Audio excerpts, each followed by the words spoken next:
अनुपमा राघव से बातचीत करते हुए कहती है कि उसे उसकी बातों पर भरोसा है, लेकिन वो जानती है कि भरोसे से कुछ साबित नहीं होता। वह कहती है कि उसे यह मानते हुए दुख हो रहा है कि अब भी समाज में औरतों की बातों को प्राथमिकता दी जाती है और मर्दों को हर बार सबूत देने पड़ते हैं। राघव उसकी बातों को गंभीरता से सुनते हुए जवाब देता है कि वह अब पीछे नहीं हटेगा। उसने 20 साल जेल में काटे हैं और अब वो सिर्फ कोठारी की बर्बादी के बारे में सोच रहा है। अनुपमा उससे कहती है कि अगर वह कुछ भी साबित नहीं कर सका तो उसकी मां पर क्या बीतेगी। वही एकमात्र इंसान है जिसे वाकई उसकी परवाह है। अनुपमा यह भी कहती है कि उसने बहुत सोचा और अब उसे लगता है कि राघव को अपनी जिंदगी को एक नई शुरुआत देनी चाहिए। लेकिन राघव का हौसला अडिग है। वह कहता है कि वह बस यही जानना चाहता है कि उसकी दोस्त उसका साथ देगी या नहीं। इधर आर्यन और माही वीडियो कॉल पर बातचीत कर रहे होते हैं। आर्यन कहता है कि दिन तो अच्छा चल रहा था, लेकिन अनुमा ने आकर सब बिगाड़ दिया। माही जवाब देती है कि अंश ने अनुमा को समझाने की कोशिश की थी, लेकिन अनुमा ने किसी की बात नहीं मानी और राही भी अब अपसेट है। माही को लगता है कि अनुमा की आदत है कि वह हमेशा बाहर वालों को ज्यादा अहमियत देती है और घर वालों को कम। आर्यन माही से पूछता है कि क्या वह उससे मिलने आ सकती है, और जब माही हाँ कहती है तो आर्यन कहता है कि घर का माहौल ठीक नहीं है, इसलिए वे बाहर मिलें। माही मन ही मन सोचती है कि अगर वह कोठारी मेंशन भी जा सके तो प्रेम से भी मिल सकती है। उसे यकीन है कि राही प्रेम पर अपना गुस्सा निकाल रही होगी और प्रेम को भावनात्मक सहारे की जरूरत होगी। माही तैयार होते हुए सोच रही होती है कि शायद वह और आर्यन कॉफी के बाद कोठारी मेंशन भी चले जाएं। तभी परी वहां आती है और उसे समझाने की कोशिश करती है कि वह सुधर जाए। माही जवाब में तीखा बोलती है कि परी को अपने काम से काम रखना चाहिए और यह भी पूछती है कि उसकी मम्मा को इतने पैसे कहां से मिल रहे हैं, कहीं वह कोई गलत काम तो नहीं कर रही। परी कहती है कि उसकी मम्मा ऐसा कुछ नहीं कर सकती, लेकिन माही उसे धमकी देती है कि अगर अगली बार उसका रास्ता काटने की कोशिश की तो उसका तांडव देखेगी। वहीं किंजल यह सब सुन रही होती है और सोचती है कि अब सब लोग शक करने लगे हैं कि उसके पास पैसे कहां से आ रहे हैं। वह चाहती है कि यह सच किसी को पता न चले। उधर अनुपमा और राघव की मुलाकात खत्म होने का समय हो जाता है। कांस्टेबल अनुपमा को बाहर आने के लिए कहता है। राघव हाथ बढ़ाता है, लेकिन अनुपमा बिना कोई जवाब दिए वहां से उठकर चली जाती है। घर लौटने पर अनुपमा की टक्कर किंजल से होती है, जो परेशान नजर आ रही होती है। किंजल बताती है कि मर्ज के बाद जो नई टीम आई है वह काफी सख्त है, खासकर गौतम।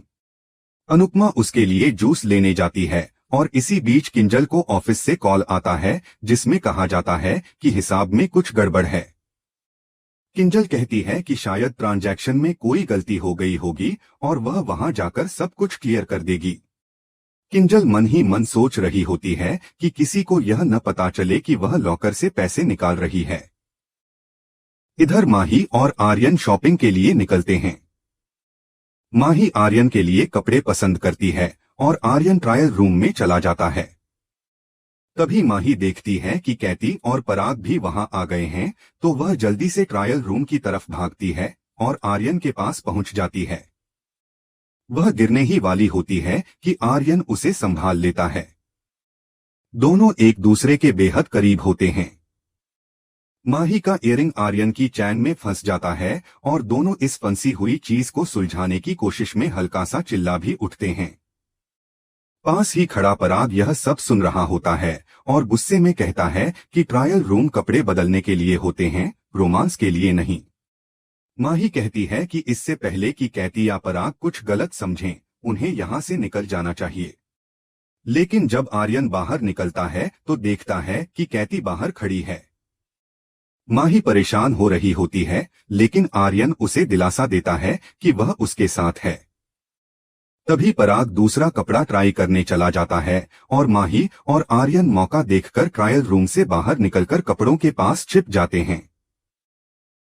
कैती पराग से कह रही होती है कि उन्हें आर्यन और प्रेम के लिए भी कपड़े लेने चाहिए और वह कहती है कि जितने भी अच्छे कपड़े हैं वो सब आर्यन के लिए ले लेते हैं। इसी बीच अनुपमा किंजल से राघव के बारे में पूछती है और कहती है कि उसे नहीं पता राघव क्या फैसला करेगा, लेकिन एक बात तय है, वह पीछे हटने वाला नहीं है। अनुपमा का मन भी उलझा हुआ है। एक तरफ वह राघव के जज्बे को समझती है, दूसरी ओर उसे उसकी मां की चिंता सता रही है। किंजल की नजरों में डर है, उसे यह चिंता खाई जा रही है कि कहीं उसके किए का पर्दाफाश न हो जाए। वहीं माही और आर्यन अपने रिश्ते को आगे बढ़ाने के लिए नए कदम उठा रहे हैं, जिसमें माही का उद्देश्य स्पष्ट है, वह कोठारी मेंशन में पहुंचना चाहती है ताकि प्रेम के करीब रह सके। रिश्तों की यह उलझने, झूठ और सच्चाई के बीच की लड़ाई अब एक नए मोड़ पर है, जहां हर किरदार अपने अपने उद्देश्य के लिए लड़ रहा है, चाहे वो प्रेम हो, वफा हो या सिर्फ खुद को सही साबित करने की जद्दोजहद। आर्यन के मन में जब यह ख्याल आता है तो वह थोड़ा भावुक हो उठता है। उसे माही के साथ बिताए पल याद आते हैं और तभी क्या वहां पहुंच जाती है। वह स्थिति को संभालते हुए पराग को अपनी बातों में उलझा लेती है और चुपके से आर्यन और माही को वहां से जाने का इशारा करती है। इसके बाद हम राही को देखते हैं, जो मोटिबा के पास पहुंचती है श्रीनाथ जी का भोग लेकर। वह झिझकते हुए मोटिबा से पूछती है कि क्या आप उनसे नाराज हैं? मोटिबा पहले तो इनकार करती है, लेकिन राही की आंखों में सच्चाई और सवाल देखकर बोल पड़ती है कि नहीं, लेकिन जो कुछ हुआ उससे उसे बहुत चोट पहुंची है। वह कहती है कि लड़कियों को बचपन से यही सिखाया जाता है कि उन्हें एक दिन अपने घर से किसी और के घर जाना होता है, और जब वे उस नए घर में जाती हैं तो शुरुआत में सब कुछ अजनबी लगता है, मगर धीरे धीरे वही अजनबी लोग उनके अपने बन जाते हैं। मोटिबा आगे कहती है कि राही, तुमने जिस तरह से हमारा साथ दिया उससे साबित हो गया कि तुम भी एक कोठारी हो, लेकिन तुम्हारी मां के इल्जामों ने हमारा दिल तोड़ दिया। हमने कुछ भी गलत नहीं किया, फिर भी हमें बदनाम करने की कोशिश की गई। राही कुछ यादों में खो जाती है। बचपन की तकलीफें और अपनों से मिले ताने उसके ज़हन में गूंजने लगते हैं। इसी बीच प्रेम वहां आता है और राही से कहता है कि वह अभी तक तैयार क्यों नहीं हुई। उन्हें अनु की रसोई में जाना है, लेकिन राही साफ मना कर देती है।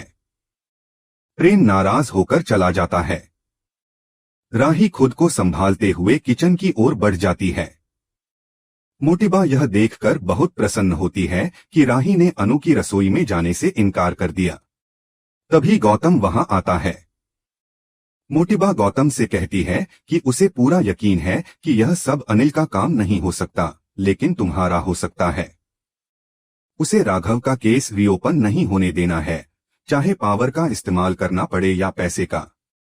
लेकिन किसी भी हालत में यह बात बाहर नहीं आनी चाहिए कि पंखुड़ी अभी जिंदा है और राघव को गलत सजा दी गई है। गौतम उसे आश्वासन देता है कि वह यह काम संभाल लेगा। दूसरी ओर अनुपमा डिब्बा संभालने की कोशिश कर रही होती है और तभी प्रेम वहां पहुंच जाता है। अनुपमा उसे देखकर कहती है कि उसे लगा था वह नहीं आएगा। प्रेम मुस्कुराकर कहता है कि वह कोई बच्चा नहीं है जो नाराज होकर बैठ जाए। उसे पता है कि सच बाहर आया है और सबका रिएक्शन स्वाभाविक है। उसे यकीन है कि मोटिबा और पापा इसमें शामिल नहीं हो सकते। वह कहता है कि देर-सवेर सच्चाई सामने आ ही जाएगी। अनुपमा प्रेम को समझाने के लिए धन्यवाद देती है। प्रेम बताता है कि उसने राही को समझाने की बहुत कोशिश की, लेकिन वह किसी भी बात को समझने के लिए तैयार नहीं है। उसने साफ कहा है कि वह अनु की रसोई में नहीं जाएगी। अनुपमा सुनकर उदास हो जाती है। इस दौरान ईशानी, परी और अंश तीनों एक कोने में बैठे होते हैं और आपस में बातें कर रहे होते हैं। ईशु कहती है कि वह इन सभी समस्याओं से बाहर निकलना चाहती है, लेकिन उसे डर लगता है कि अगर वह बाहर निकली तो कोई उसका या उसके परिवार का नुकसान कर देगा। फिर भी वह फैसला करती है कि वह डर से ऊपर उठेगी और उसे अपने दोस्तों का सपोर्ट चाहिए। परी और अंश उसे भरोसा दिलाते हैं कि वे हमेशा उसके साथ रहेंगे। अगली सुबह कृष्ण कुंज में आरती चल रही होती है। तभी गौतम वहां पहुंचता है और सबके सामने माफी मांगते हुए कहता है कि उसे एक इमरजेंसी के चलते वहां आना पड़ा। अनुपमा पूछती है कि सब ठीक है ना। गौतम कहता है कि उनके घर में तो सब ठीक है, लेकिन अनुपमा के घर में नहीं। किंजल घबरा जाती है और अनुपमा उससे पूछती है कि वह सीधा साफ बात क्यों नहीं करता। गौतम इंस्पेक्टर को अंदर बुला लेता है और सभी चौंक जाते हैं जब वह कहता है कि पुलिस किंजल को गिरफ्तार करने आई है। वह कहती है कि उन्होंने कुछ नहीं किया, लेकिन गौतम कहता है कि यह गिरफ्तारी किंजल शाह के लिए है। गौतम सभी को सीसीटीवी फुटेज दिखाता है जिसमें साफ दिखाई दे रहा होता है कि किंजल लोकर्स से पैसे चुरा रही है। वह बताता है कि ऑफिस के मर्ज होने के बाद उसने वहां छुपकर कैमरे लगवाए थे और जो कुछ हुआ वह सब रिकॉर्ड हो गया। अब किसी को नहीं पता कि मर्ज से पहले कितनी बार चोरी हुई होगी। तोशु गौतम के पैरों में गिर जाता है और उससे अपनी पत्नी को माफ करने की गुहार लगाता है, लेकिन गौतम सख्त लहजे में कहता है कि किंजल तभी बच सकती है अगर अनुपमा राघव को मनाए कि वह अपना केस रीओपन न करे। अनुपमा कुछ नहीं कहती, बस चुपचाप सब कुछ देखती रहती है। तोशु नाराज होकर कहता है कि वह अपनी बहू के लिए भी कुछ नहीं कर सकती, जबकि दूसरों के लिए सब कुछ करती रहती है। किंजल सबके सामने हाथ जोड़ती है, माफी मांगती है और कहती है कि उसे अपनी गलती की सजा मिलनी चाहिए। परी बहुत दुखी हो जाती है। वह अनुपमा से मिन्नत करती है कि उसकी मम्मा को रोके, लेकिन अनुपमा फिर भी खामोश रहती है।